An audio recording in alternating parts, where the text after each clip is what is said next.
아침마다 집안에는 보이지 않는 전쟁이 있었다. 전쟁은 늘 같은 시간에 시작되었다. 식탁 위에 김이 채 가시지 않은 밥그릇, 신문을 반으로 접은 아버지의 손, 그리고 방문을 닫은 채 나오지 않는 아이. 시계 초침이 한 칸 움직일 때마다 서로의 마음속에서는 오래된 말들이 다시 고개를 들었다. 학교 갈 시간이다. 어머니의 목소리는 최대한 평온했지만 그 안에는 이미 수십 번의 포기와 인내가 섞여 있었다. 방문 너머에서는 대답이 없었다. 그 침묵이 이 집에서는 가장 시끄러운 소리였다. 아이의 이름은 민준이었다. 16살. 키는 훌쩍 자랐지만 눈빛은 여전히 무언가에 쫓기는 사람처럼 흔들렸다. 민준은 침대에 누운 채 천장을 바라보고 있었다. 머릿속에서는 질문이 계속 맴돌았다. 왜 꼭 지금이어야 하지? 왜 꼭 같은 길이어야 하지? 그에게 학교는 배움의 공간이 아니라 자신이 실패한 존재라는 사실을 매일 확인받는 장소였다. 성적표에 찍힌 숫자들은 사람처럼 말을 걸어왔다. 너는 부족하다. 너는 평균에도 못 미친다. 그 숫자들은 집으로 돌아와서도 사라지지 않았다. 오히려 더 커진 목소리로 변했다. 요즘 성적이 왜 이 모양이야? 아버지는 저녁마다 같은 질문을 던졌다. 질문이지만 사실은 판결문에 가까웠다. 민준은 대답을 하지 않았다. 어떤 대답을 해도 틀릴 걸 알고 있었기 때문이다. 아버지는 민준의 침묵을 무성의로 해석했다. 그는 늘 이렇게 생각했다. 내가 너 나이 때는 말이야. 그 말 뒤에는 끝없는 비교가 따라왔다. 더 어려웠던 환경, 더 적은 선택지, 더 많은 책임. 아버지는 그것을 교훈이라 불렀지만 민준에게는 자신이 이해받을 가능성이 완전히 닫혀버리는 순간이었다. 어머니는 그 사이에서 늘 흔들렸다. 한쪽에서는 아버지의 기대가, 다른 한쪽에서는 아이의 무너지는 표정이 보였다. 어느 쪽을 선택해도 누군가는 상처받을 것이 분명했다. 어느 날 작은 사건이 큰 균열이 되었다. 민준은 학교에 가지 않았다. 이유를 설명할 수 없었다. 그냥 발이 떨어지지 않았다. 교문 앞에서 돌아섰고 버스를 타고 강가로 갔다. 강물은 조용히 흘렀고 그 소리는 이상하게도 민준을 안심시켰다. 해가 기울 무렵 집으로 돌아왔을 때 어머니는 이미 모든 걸 알고 있었다. 담임에게서 전화가 온 것이다. 왜 그랬어? 어머니의 질문에는 화보다 두려움이 더 많았다. 민준은 고개를 숙인 채 말했다. 모르겠어. 그냥 숨이 막혀. 그 말은 어머니의 가슴을 세게 쳤다. 하지만 그 순간 아버지가 문을 열고 들어왔다. 숨이 막혀? 그래서 도망쳤어? 아버지의 목소리는 차가웠다. 민준의 안에서 무언가가 끊어졌다. 도망 아니야. 그럼 뭐야? 책임감도 없는 행동이지. 책임이라는 단어는 민준에게 족쇄처럼 느껴졌다. 그는 참아왔던 말을 처음으로 뱉었다. 아빠가 말하는 책임이 뭔데? 내가 아빠가 원하는 모습으로 사는 거? 순간 집안의 공기가 얼어붙었다. 어머니는 숨을 삼켰고 아버지는 아무 말도 하지 못했다. 그 침묵 속에서 서로는 처음으로 상대를 낯설게 바라보았다. 아버지는 그날 밤 잠을 이루지 못했다. 민준의 말이 계속 귓가에 맴돌았다. 그는 자신이 옳다고 믿어왔다. 아이를 위해서, 가족을 위해서 현실을 알려주는 것이 필요하다고 생각했다. 하지만 원하는 모습이라는 말은 그를 불편하게 했다. 그는 스스로에게 물었다. 나는 과연 아이를 보고 있었나, 아니면 내가 바라는 미래만 보고 있었나? 다음날 아버지는 처음으로 민준의 방문 앞에 섰다. 문을 두드리는 손이 어색했다. 잠깐 얘기할 수 있니? 민준은 문을 열지 않았다. 대신 안에서 낮은 목소리가 들렸다. 또 뭐라고 하려고? 아버지는 잠시 침을 삼켰다. 혼내려고 온 건 아니다. 그 말은 완벽하지도 확신에 차 있지도 않았지만 민준은 문을 열었다. 두 사람은 마주 앉았고 긴 침묵이 흘렀다. 아버지가 먼저 입을 열었다. 나는 네가 잘 되길 바랐다. 그런데 그 방법이 너를 힘들게 했을지도 모르겠구나. 민준은 고개를 들었다. 그 말은 처음 듣는 종류의 말이었다. 아빠는 내가 무서운 건 생각 안 해봤지? 아버지는 대답하지 못했다. 대신 고개를 끄덕였다. 그것만으로도 민준의 눈가가 뜨거워졌다. 갈등이 하루아침에 사라지지는 않았다. 여전히 성적은 문제였고 진로는 불확실했다. 하지만 집안에는 조금 다른 침묵이 생겼다. 서로를 밀어내는 침묵이 아니라 기다리는 침묵이었다. 어머니는 그 변화를 가장 먼저 느꼈다. 저녁 식탁에서 아버지는 신문을 덮었고 민준은 한마디를 더했다. 사소한 변화였지만 그것은 이 가족에게는 큰 걸음이었다. 시간이 흘러 민준은 자신의 속도로 길을 찾기 시작했다. 아버지는 완전히 이해하지는 못했지만 적어도 듣는 법을 배우고 있었다. 부모와 아이의 갈등은 사라지는 문제가 아니라 함께 다루는 문제가 되어갔다. 그리고 그 집의 아침은 여전히 분주했지만 전쟁은 아니었다. 서로의 마음을 확인하는 연습이 조금씩 이어지고 있었다. 하지만 변화는 늘 흔들리며 찾아왔다. 며칠 뒤 민주는 다시 학교에 갔다. 책가방을 메는 손이 무거웠다.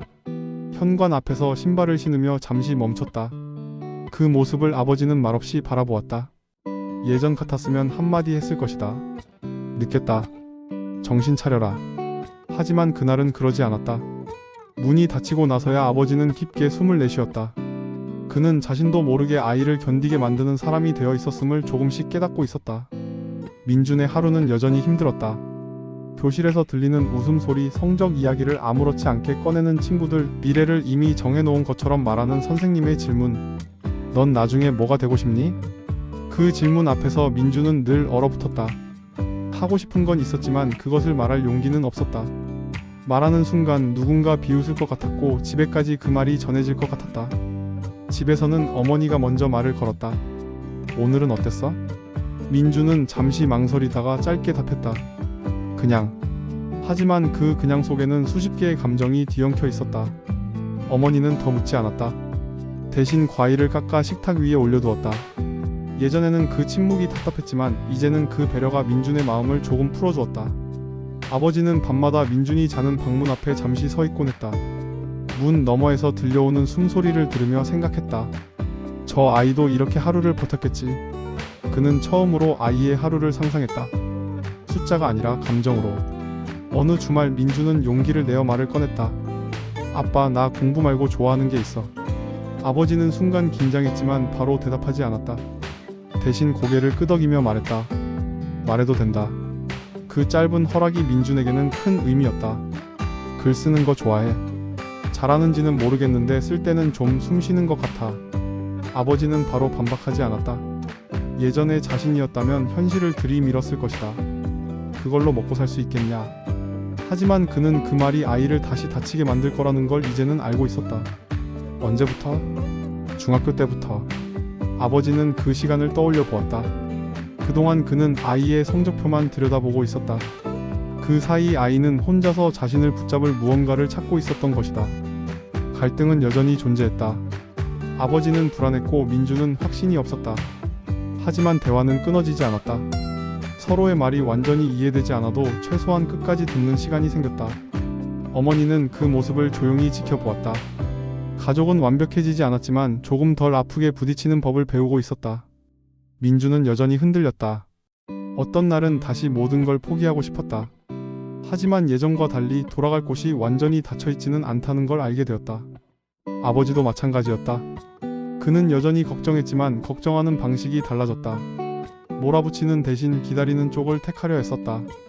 부모와 아이의 갈등은 이렇게 이어졌다. 해결된 문제가 아니라 함께 살아가며 계속 조정해야 하는 관계로. 그리고 그 사실을 받아들이는 순간 이 가족은 비로소 같은 방향을 보지는 못해도 같은 공간에 서 있게 되었다. 시간은 그렇게 흘러갔다. 계절이 한 번 바뀌고 또 한 번 바뀌는 동안 이 집의 갈등은 완전히 사라지지 않았다. 다만 모양이 달라졌다. 예전에는 부딪히며 깨졌다면 이제는 멈춰 서서 서로를 바라보는 순간이 생겼다. 민주는 글을 쓰는 시간을 조금씩 늘려갔다. 밤이 깊어 모두가 잠든 뒤 작은 스탠드를 켜고 노트를 펼쳤다. 누군가에게 보여주기 위한 글이 아니라 자신이 무너지지 않기 위해 쓰는 글이었다. 문장 하나를 적을 때마다 마음속에서 쌓여있던 말들이 조용히 빠져나갔다. 아버지는 그 사실을 알고 있었다. 말은 하지 않았지만 민준 방에서 늦은 밤까지 불이 켜져 있는 걸 여러 번 보았기 때문이다. 그는 문득 예전의 자신을 떠올렸다. 하고 싶었던 것을 접고 해야만 하는 길을 선택했던 젊은 날의 자신을. 그 선택이 틀렸다고 말할 수는 없었다. 그 덕분에 가족을 지킬 수 있었으니까. 하지만 그 선택이 늘 옳았다고도 말할 수 없다는 걸 이제야 인정하게 되었다. 어느 날 저녁 세 사람은 오랜만에 함께 산책을 나갔다. 특별한 이유는 없었다. 그냥 집에만 있기에는 공기가 답답했을 뿐이었다.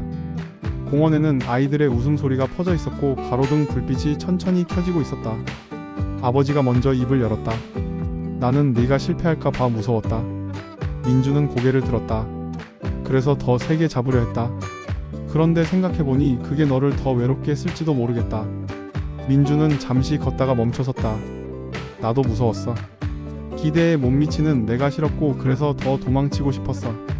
어머니는 두 사람 사이에서 조용히 손을 잡았다. 말보다 그 온기가 더 많은 걸 전하고 있었다. 그날 이후로 이 집에서는 완벽한 대답을 요구하지 않게 되었다. 성적표가 나와도 진로 이야기가 나와도 결론을 서두르지 않았다. 대신 이렇게 물었다. 지금 내 마음은 어때? 민주는 여전히 흔들렸지만 혼자는 아니었다. 아버지도 여전히 불안했지만 그 불안을 아이에게 던지지 않으려 했었다. 몇 년 후의 일이다. 민주는 작은 원룸에서 살며 글을 쓰고 있었다. 대단한 성공은 아니었다. 생활은 빠듯했고 불안은 여전히 따라다녔다. 하지만 그는 자신이 왜 이 길을 선택했는지 잊지 않았다. 어느 날 부모에게서 메시지가 왔다. 밥은 잘 먹고 있니? 짧은 문장이었다. 예전 같았으면 성과를 묻는 말이 먼저 왔을 것이다. 민주는 그 메시지를 오래 바라보다가 답장을 보냈다. 응. 오늘은 괜찮아. 그 한 문장에는 수많은 날들의 갈등과 침묵과 이해가 담겨 있었다. 부모와 아이의 갈등은 결국 사라지지 않는다. 다만 그것을 대하는 방식이 변할 뿐이다. 서로를 바꾸려 하기보다 서로의 속도를 인정하는 것. 민주는 노트에 마지막 문장을 적었다. 우리는 완벽한 가족은 아니었다. 하지만 끝내 서로를 놓지 않는 법을 배웠다. 창밖으로 저녁 노을이 지고 있었다. 민주는 조용히 숨을 들이마셨다. 예전처럼 막히지 않았다. 그의 삶은 여전히 진행 중이었고 그 안에는 더 이상 혼자만의 싸움이 아니었다. 이야기는 그렇게 끝났지만 이 가족의 대화는 여전히 이어지고 있었다.